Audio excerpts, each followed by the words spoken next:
To the channel. हमारा topic चल रहा था basic accounting terms, right, and 60 question हम कंप्लीट कर चुके थे। तो चलो आज की वीडियो स्टार्ट करते हैं without wasting your time question number 61 के साथ। क्वेश्चन नंबर 61 कहता है consider the following statements regarding capital reserves. And हमारी स्टेटमेंट है capital reserve is generally created from capital profits. It is not available for distribution as dividend under normal circumstances. Profit on sale of fixed asset may be transferred to capital reserve and capital reserve is created from the normal trading profit. Right? ये questions capital reserve के concept पर based है। JKSSB के finance account assistant exam में capital reserve और reserve capital का difference बहुत ही important है, राइट? तो आप प्लीज़ आज का टॉपिक थोड़ा ध्यान से सुनना। स्टेटमेंट फर्स्ट है capital reserve is generally created from capital profits. Correct, ये स्टेटमेंट बिल्कुल करेक्ट है। कैपिटल रिजर्व कैपिटल प्रॉफिट से क्रिएट किया जाता है एंड कैपिटल प्रॉफिट का मतलब है ऐसा प्रॉफिट जो बिजनेस की नॉर्मल ट्रेडिंग एक्टिविटी से नहीं बल्कि कैपिटल ट्रांजैक्शन से अर्न होता है। For example profit on sale of fixed asset and profit on revaluation, right. Next statement है it is not available for distribution as dividend under normal circumstances. Correct, ये statement भी correct है। Capital reserve को generally share holders में divide करके के रूप में डिस्ट्रीब्यूट नहीं किया जाता। ये रिजर्व बिजनेस की फाइनेंशियल स्ट्रेंथ को मेंटेन करने के लिए होता है। एंड नेक्स्ट स्टेटमेंट है profit on sale of fixed asset में be transfer to capital reserve. ये स्टेटमेंट बिल्कुल करेक्ट है। अगर बिजनेस मशीनरी या बिल्डिंग बेचकर प्रॉफिट कमाता है तो ये कैपिटल प्रॉफिट माना जाता है और कैपिटल रिजर्व में ट्रांसफ़र किया जाता है। नेक्स्ट है capital reserve is created from the normal trading profit. No, ये स्टेटमेंट रॉन्ग है, इनकरेक्ट है। नॉर्मल ट्रेडिंग से जो प्रॉफिट होता है उसे हम रेवेन्यू रिजर्व बनाते हैं, कैपिटल रिजर्व नहीं, राइट। तो हमारा करेक्ट आंसर है statement 1, 2 and 3 only. Next question है consider the following statement regarding revenue reserves. And statements हैं revenue reserve is created out of revenue profit. It can generally be use for distribution of dividend subject to legal provisions. And general reserve is an example of revenue reserves. And fourth one is revenue reserve is created from the sale of fixed asset. यहाँ revenue reserve पे आपको थोड़ा समझना है। Revenue reserves ये reserve is created out of revenue profit. Yes, ये statement बिल्कुल correct है। रेवेन्यू रिजर्व बिजनेस से नॉर्मल ऑपरेटिंग प्रॉफिट से क्रिएट हुआ होता है। नेक्स्ट है it can generally be use for distribution of dividend subject to legal provisions. Correct, ये स्टेटमेंट बिल्कुल करेक्ट है। रेवेन्यू रिजर्व का यूज़ फ्यूचर लॉसेस मीट करने के लिए लीगल प्रोविजन के अकॉर्डिंग डिविडेंड डिस्ट्रीब्यूट करने के लिए किया जा सकता है। नेक्स्ट है general reserve is an example of revenue reserve. ये स्टेटमेंट भी बिल्कुल करेक्ट है। जनरल रिजर्व रेवेन्यू रिजर्व का कॉमन एग्जाम्पल है। ये बिजनेस का नॉर्मल प्रॉफिट से क्रिएट हुआ होता है, राइट। एंड फोर्थ स्टेटमेंट है revenue reserve is created from the sale of fixed asset. ये स्टेटमेंट इनकरेक्ट है। सेल ऑफ फिक्स्ड एसेट से कैपिटल प्रॉफिट होता है और उसे कैपिटल रिजर्व बनता है, रिजर्व रेवेन्यू रिजर्व नहीं, राइट। तो हमारा करेक्ट आंसर है statement 1, 2 and 3 only. Next question है हमारा consider the following statement regarding outstanding expenses. And statements हैं outstanding expenses are expenses incurred but not yet paid. Second, they are shown under the current liabilities. And third, they are added to their related expenses while preparing final accounts. Fourth है outstanding expenses are treated as current asset. तो statement 1 कहता है outstanding expenses are expenses incurred but not yet paid. Yes, ये statement बिल्कुल correct है। outstanding expenses वो expenses हैं जो current year में incur हो चुके हैं लेकिन अभी payment नहीं हुई है। For example outstanding salary, outstanding rent and outstanding electricity bill. Next है they are shown under current liabilities. Yes, ये स्टेटमेंट भी बिल्कुल करेक्ट है। आउटस्टैंडिंग एक्सपेंस बिजनेस की पेमेंट ऑब्लिगेशन है, इसलिए ये बैलेंस शीट में करेंट लाइबिलिटीज़ के अंडर शो होती है। और अगला क्वेश्चन है they are added to related expenses while preparing final accounts. Yes, ये स्टेटमेंट भी बिल्कुल करेक्ट है। अक्रूवल कंसेप्ट के अकॉर्डिंग करंट ईयर के सारे एक्सपेंसेस करंट ईयर में ही रिकॉर्ड किए जाते हैं, इसलिए आउटस्टैंडिंग एक्सपेंसेस को रिलेटेड एक्सपेंसेस में ऐड किया जाता है। एंड हमारी फोर्थ स्टेटमेंट है outstanding expenses are treated as current assets. तो ये स्टेटमेंट रॉन्ग है, आउटस्टैंडिंग एक्सपेंसेस एसेट्स नहीं लायबिलिटी होते हैं। हमारा करेक्ट आंसर है statement 1, 2 and 3 only. Next question है consider the following statements regarding prepaid expenses. And statements हैं prepaid expenses are expenses paid in advance, they represent future benefit, they are shown under current assets, and prepaid expenses increase the expenses of the current year। तो first statement है prepaid expenses are expenses paid in advance. Yes, ये statement बिल्कुल correct है। Prepaid expenses वो expenses हैं जिनकी payment पहले ही कर दी गई है लेकिन उनका बेनिफिट फ्यूचर में मिलेगा। फॉर एग्जांपल प्रीपेड इंश्योरेंस या फिर प्रीपेड रेंट। सेकंड है they represent future benefits. Yes, ये स्टेटमेंट बिल्कुल करेक्ट है क्योंकि फ्यूचर में इसका बेनिफिट मिलना है, इसलिए प्रीपेड एक्सपेंसेस को करंट एसेट माना जाता है। नेक्स्ट है they are shown under current asset. तो जैसा मैंने आपको पहले ही बता दिया, बैलेंस शीट में प्रीपेड एक्सपेंसेस को करंट एसेट के अंडर शो करते हैं। फोर्थ स्टेटमेंट है prepaid expenses increases the expense of the current year. ये स्टेटमेंट रॉन्ग है। प्रीपेड एक्सपेंसेस करंट ईयर के एक्सपेंसेस को कम डिडक्ट करते हैं, बढ़ाते नहीं हैं, राइट। तो हमारा करेक्ट आंसर है स्टेटमेंट 1, 2 एंड 3 ओनली। अगला क्वेश्चन है consider the following statements regarding accrued income. Accrued income is earned but not yet received, it is shown under current assets and it is added to the related income in the profit and loss account. And fourth one is accrued income is treated as liability। तो हमारा first statement है accrued income is earn but not yet received. ये statement बिल्कुल correct है। Accrued income वो income है जो business ने अर्न कर ली है लेकिन उसे अभी तक कैश रिसीव नहीं हुआ है। For example interest earned but not yet received, rent earned but not yet received. Second statement है it is shown under current asset. Yes, ये स्टेटमेंट बिल्कुल करेक्ट है। बिजनेस को फ्यूचर में ये अमाउंट रिसीव होना है, इसलिए accrued income under current asset आएगा। थर्ड स्टेटमेंट है it is added to the related income in the profit and loss account. Yes, ये स्टेटमेंट भी बिल्कुल करेक्ट है। अक्रूवल कंसेप्ट के अकॉर्डिंग करंट ईयर की अर्नड इनकम करंट ईयर में ही रिकॉर्ड की जाती है, इसलिए अक्रूड इनकम को रिलेटेड इनकम में ऐड किया जाता है। नेक्स्ट है accrued income is treated as liability. ये स्टेटमेंट बिल्कुल रॉन्ग है, इनकरेक्ट है। अक्रूड इनकम से बिजनेस को पैसा मिलना है, इसलिए इसको एसेट कहते हैं, ना कि लायबिलिटी। तो हमारा करेक्ट आंसर है और statement 1, 2 and 3 only. Next question है हमारे पास consider the following statements regarding income received in advance. इसको हम कहते हैं unearned income.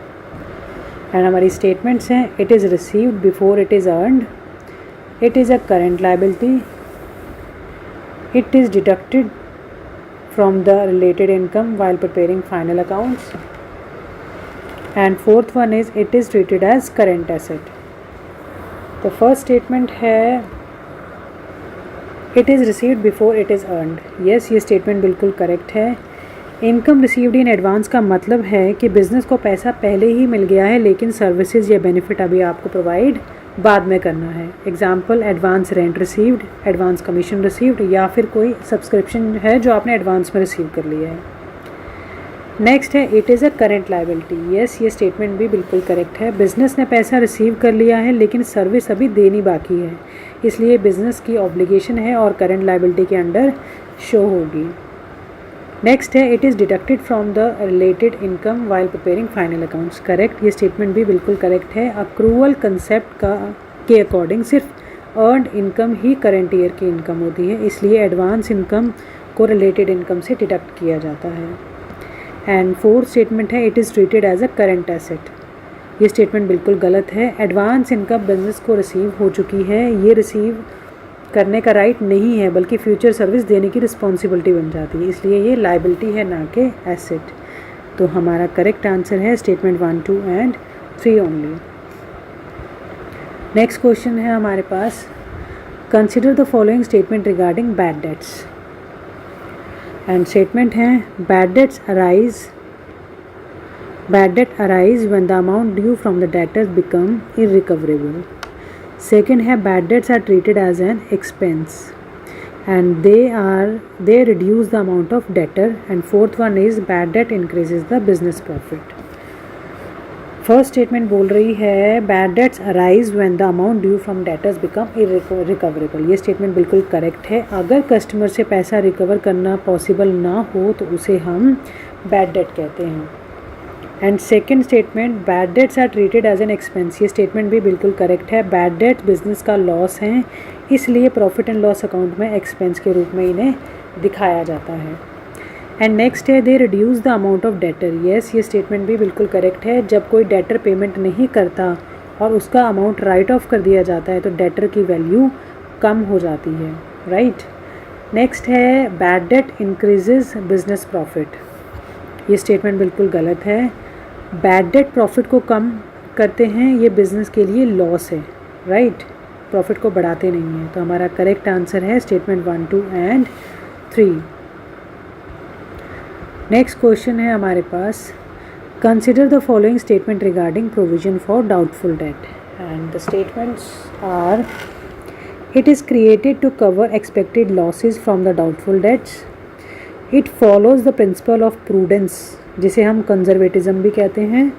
It reduces the value of debtor in the balance sheet.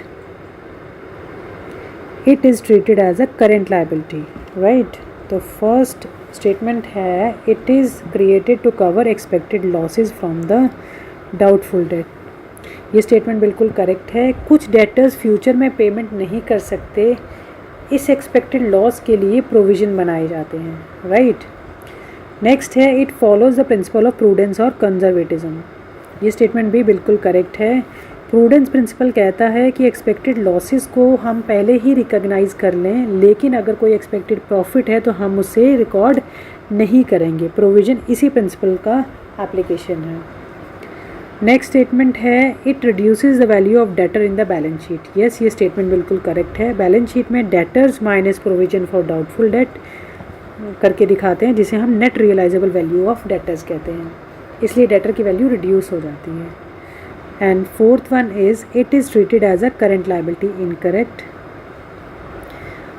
ये स्टेटमेंट रॉन्ग है. Provision for doubtful debt liability नहीं है, ये डेटर के अगेंस्ट एडजस्ट किए जाते हैं. Right.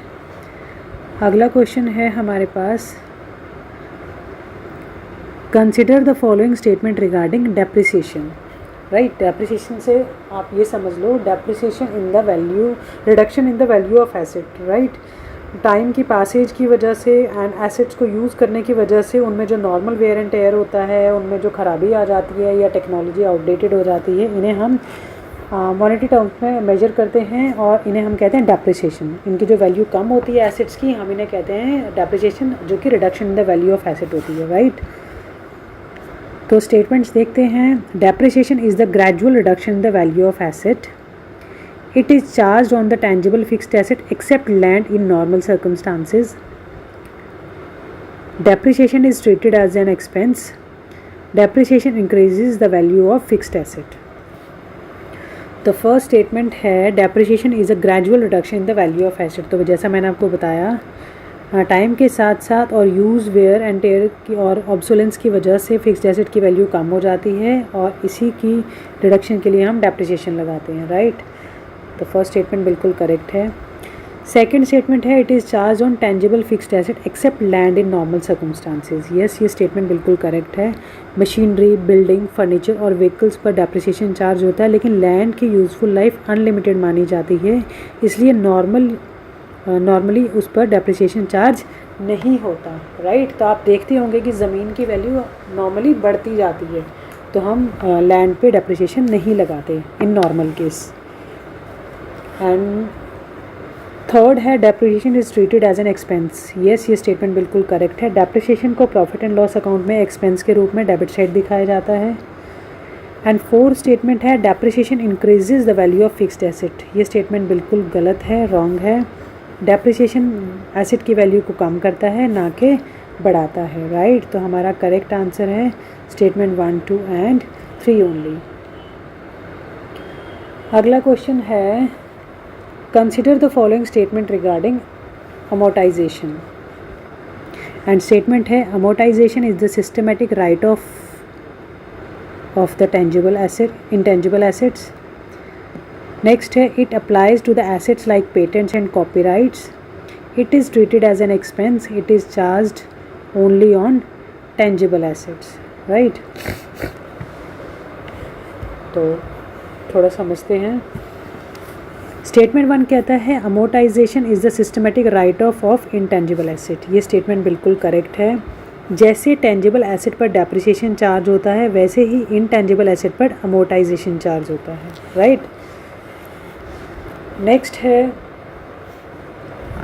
It applies to assets like patents and copyright. ये स्टेटमेंट बिल्कुल करेक्ट है.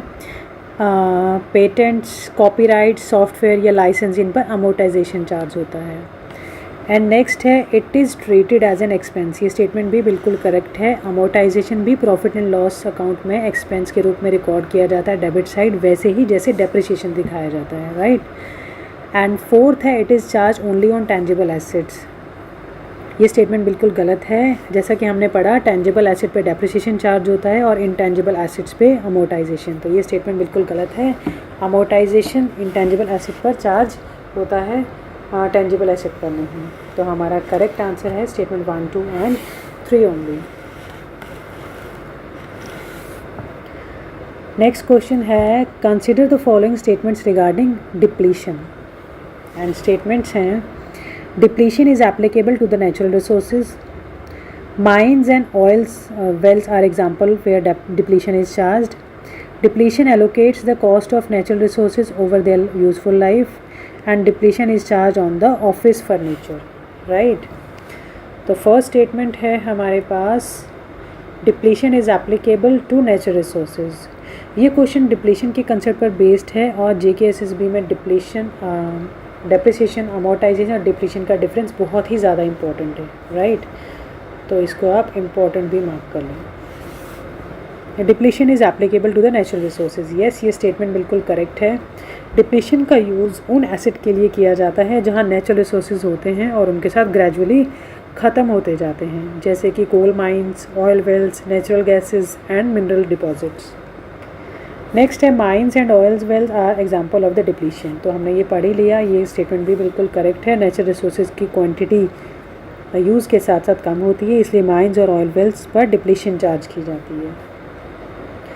नेक्स्ट है depletion allocates the cost of natural resources over their useful life. Correct. ये स्टेटमेंट बिल्कुल करेक्ट है. नेचुरल रिसोर्सेज की टोटल कॉस्ट उसकी एस्टिमेटेड प्रोडक्शन या यूजफुल लाइफ के बेसिस पर एलोकेट की जाती है. इस प्रोसेस को ही डिप्लीशन कहते हैं. एंड फोर्थ है depletion is charge on office furniture. ये स्टेटमेंट गलत है. हमने पहले ही पढ़ लिया. टेंजिबल एसेट्स पे डेप्रिसिएशन चार्ज होता है, इनटेंजिबल एसेट्स पे अमोर्टाइजेशन चार्ज होता है एंड नेचुरल रिसोर्सेज पे डिप्लीशन. राइट. तो ऑफिस फर्नीचर पर डेप्रिसिएशन चार्ज होगा, डिप्लीशन नहीं. हमारा करेक्ट आंसर है statement 1, 2 and 3 only. Right. Next है consider the following statement regarding capital profit. And statements हैं capital profit arises from non-profit activities. Profit on sale of fixed asset is a capital profit. Capital profit is different from the revenue profit and profit from normal sale is a capital profit. तो first statement बिल्कुल correct है. Capital profit arises from non operating activities. Capital profit business की regular trading activity से नहीं बल्कि capital transaction से earn होता है. नेक्स्ट है profit on sale of fixed asset is a capital profit. ये स्टेटमेंट भी बिल्कुल करेक्ट है. अगर मशीनरी या बिल्डिंग को बेचकर प्रॉफिट होता है तो उसे हम कैपिटल प्रॉफिट कहते हैं. राइट. नेक्स्ट है capital profit is different from revenue profit. Yes, ये स्टेटमेंट भी बिल्कुल करेक्ट है. कैपिटल प्रॉफिट और रिवेन्यू प्रॉफिट दोनों अलग अलग कंसेप्ट हैं. कैपिटल प्रॉफिट अर्न होता है नॉन ऑपरेटिंग एक्टिविटी, जैसे कि आपने कोई फिक्स्ड एसेट बेच दी और आपको कोई फ़ायदा हो गया, प्रॉफिट हो गया. एंड रिवेन्यू प्रॉफिट वो होता है नॉर्मल बिजनेस ट्रांजेक्शन से, जैसे आप सेल परचेज करते हैं. राइट. नेक्स्ट है profit from normal sale is a capital profit. ये स्टेटमेंट बिल्कुल गलत है. गुड्स की नॉर्मल सेल से रेवेन्यू प्रॉफिट होता है, कैपिटल प्रॉफिट नहीं. तो हमारा करेक्ट आंसर है स्टेटमेंट 1, 2 एंड 3. नेक्स्ट क्वेश्चन है consider the following statement regarding revenue profit. And हमारी स्टेटमेंट्स हैं Revenue profit arises from the normal business operation. Gross profit is the revenue profit. Revenue profit is available for appropriation after meeting legal requirement, and profit on sale of machinery is a revenue profit. तो ये statement है हमारे पास. First है revenue profit arises from normal business operation. Yes, ये statement बिल्कुल correct है.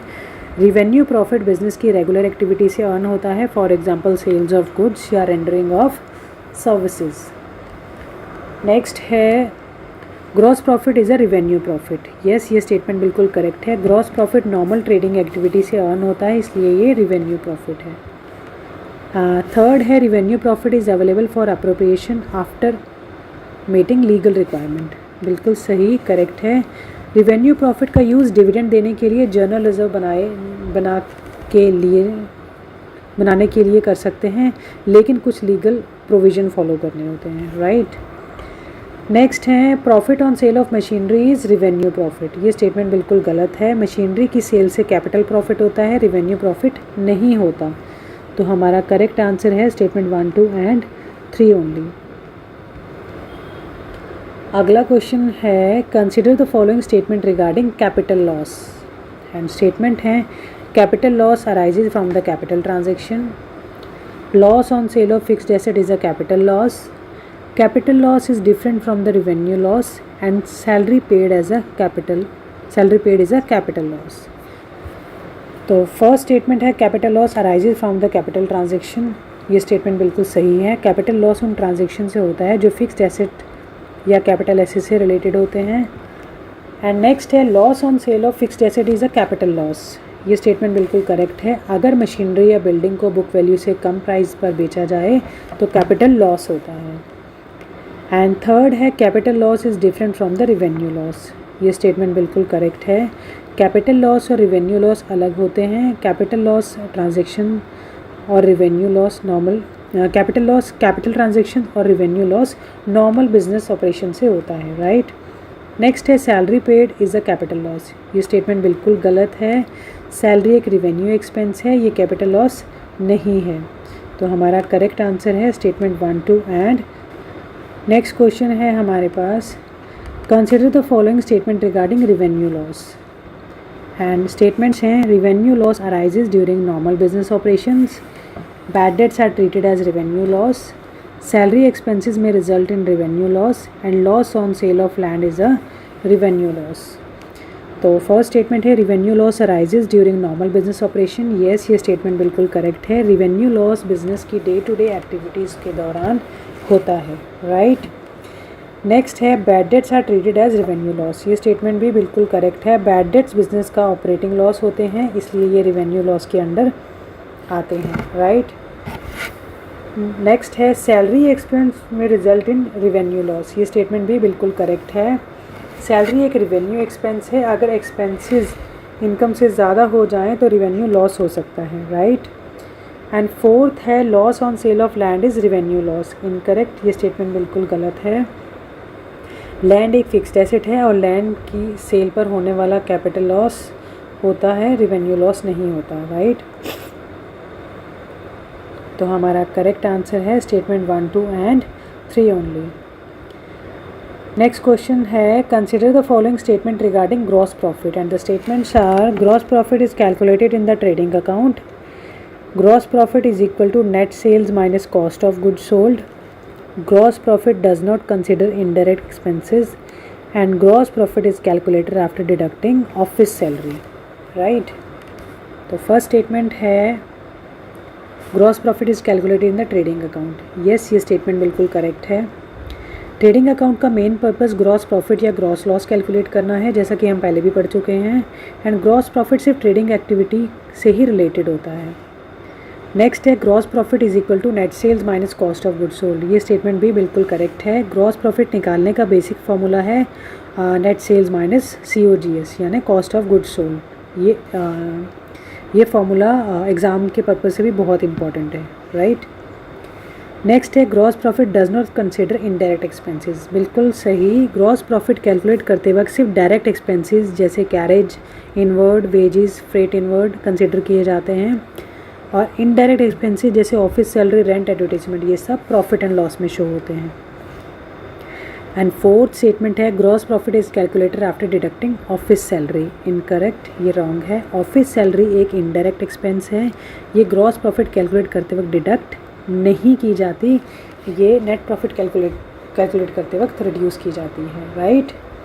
तो हमारा करेक्ट आंसर है statement 1, 2 and 3 only. Next question that we have is consider the following statement regarding net profit, and the statements are net profit is calculated after deducting indirect expenses, net profit is shown in profit and loss account, gross profit is transferred to profit and loss account, and net profit is calculated in the trading account, right। तो first statement है net profit is calculated after deducting indirect expenses, ये बिल्कुल सही है।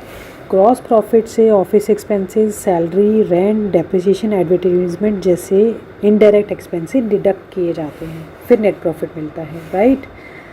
Next है net profit is shown in the profit and loss account, बिल्कुल सही, correct है। प्रॉफिट एंड लॉस अकाउंट के ऑब्जेक्ट ही नेट प्रॉफिट या नेट लॉस को कैलकुलेट करना है। एंड थर्ड स्टेटमेंट है gross profit is transferred to profit and loss account, ये स्टेटमेंट बिल्कुल सही है। ट्रेडिंग अकाउंट से जो ग्रॉस प्रॉफिट आता है उसे प्रॉफिट एंड लॉस अकाउंट में ट्रांसफ़र किया जाता है, उसके बाद इनडायरेक्ट एक्सपेंसेस और डायरेक्ट इनकम एडजस्ट की जाती हैं, राइट। नेक्स्ट है net profit is calculated in the trading account, ये स्टेटमेंट बिल्कुल रॉन्ग है। नेट प्रॉफिट ट्रेडिंग अकाउंट में नहीं बल्कि प्रॉफिट एंड लॉस अकाउंट में कैलकुलेट होता है। तो हमारा करेक्ट आंसर है स्टेटमेंट 1, 2 एंड 3 ओनली, राइट।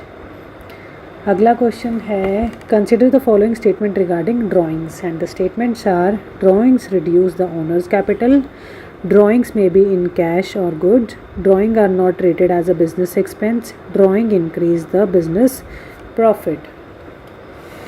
तो पहली स्टेटमेंट बिल्कुल करेक्ट है, drawings reduce the owner capital. जब ओनर बिजनेस से कैश या गुड्स पर्सनल यूज़ के लिए लेके जाएगा तो उसे ड्राइंग कहते हैं, इससे कैपिटल रिड्यूस होता है।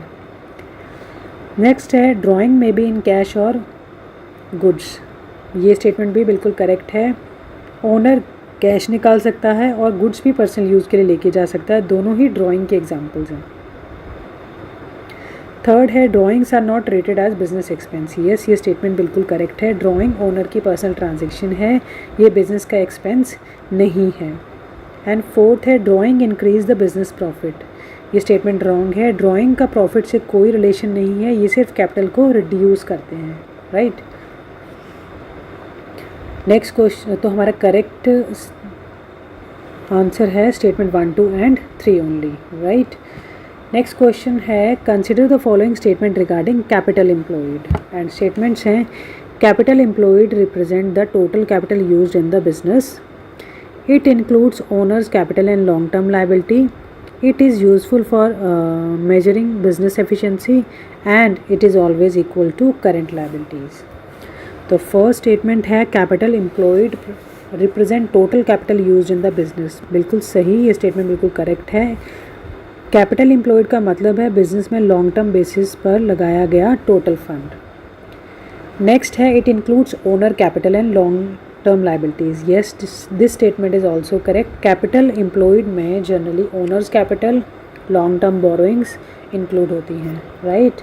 एंड नेक्स्ट स्टेटमेंट है it is useful for measuring business efficiency, correct. Return on capital employed मतलब ROCE जैसे रेशोज़ बिजनेस की प्रॉफिटेबिलिटी और एफिशिएंसी मेजर करने के लिए यूज़ होते हैं, राइट।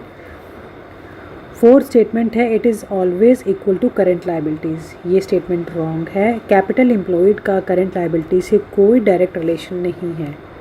तो हमारा करेक्ट आंसर है statement 1, 2 and 3 only. Next question है हमारे पास consider the following statement regarding working capital, and the statement we have are working capital is equal to current asset minus current liabilities, positive working capital indicates better short term liquidity, negative working capital में indicates liquidity problems, and working capital includes only fixed assets, right.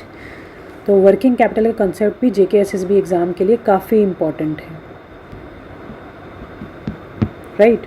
First statement है working capital is equal to current asset minus current liability, ये statement बिल्कुल correct है। ये working capital का standard formula है, इसे आप एज इट इज़ याद कर लें। सेकंड स्टेटमेंट है positive working capital indicates better short term liquidity. ये स्टेटमेंट बिल्कुल करेक्ट है। अगर करंट एसेट करंट लायबिलिटी से ज़्यादा हैं तो बिज़नेस अपनी शॉर्ट टर्म लायबिलिटी ईजिली पे कर सकता है, इसे लिक्विडिटी अच्छी मानी जाती है, राइट। नेक्स्ट स्टेटमेंट है नेगेटिव वर्किंग कैपिटल में इंडिकेट लिक्विडिटी प्रॉब्लम्स। ये स्टेटमेंट बिल्कुल सही है। अगर करंट लायबिलिटीज़ करंट एसेट से ज़्यादा हैं तो बिज़नेस शॉर्ट टर्म में पेमेंट्स करने में डिफ़िकल्टी हो सकती है, राइट। तो इसे हेल्दी नहीं माना जाता बिज़नेस के लिए। नेक्स्ट है working capital includes only fixed assets, right. तो ये स्टेटमेंट बिल्कुल रॉन्ग है, इनकरेक्ट है। वर्किंग कैपिटल का रिलेशन करंट एसेट और करंट लायबिलिटी से होता है, फिक्स्ड एसेट से नहीं होता, राइट। तो हमारा करेक्ट आंसर है statement 1, 2 and 3 only. And please एक चीज़ और है कि आप एक फॉर्मूला प्लीज़ याद कर लें, working capital is equal to current asset minus current liability, right. ये एग्जामिनेशन पॉइंट ऑफ व्यू से बहुत इंपॉर्टेंट है। तो आई होप आपको टॉपिक समझ आ गया। इन केस कोई डाउट हो तो प्लीज़ कमेंट बॉक्स में लिखिए, मैं दोबारा डाउट एक्सप्लेन करने की कोशिश करूँगी, right. Thank you so much.